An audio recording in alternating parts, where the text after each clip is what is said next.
Башкортостане проходят Дни славянской письменности и культуры. В связи с пандемией все мероприятия проводятся в режиме онлайн. В конце мая во многих странах отмечается День славянской письменности и культуры.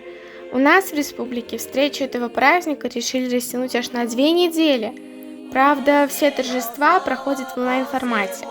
Чем заинтересовало меня это событие?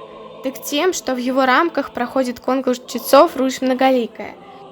О первый ландыш, из-под снега, ты просишь солнечных лучей. Какая лиственная нега в душистой чистоте твоей.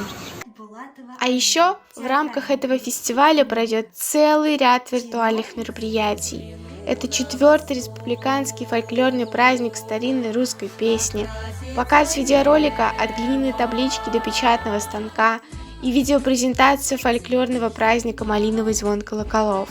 Нет высокила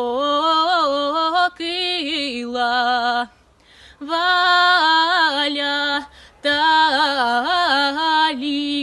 и два родных добрацев.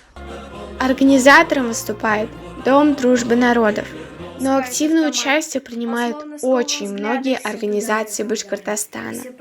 Все мероприятия, проходящие в рамках празднования Дней славянской письменности и культуры, освещаются в сетях с хэштегом Дни славянской письменности и культуры. Обязательно загляните, там столько всего, что будет очень интересно. Александра Мирсаяпова специально для Горы новостей.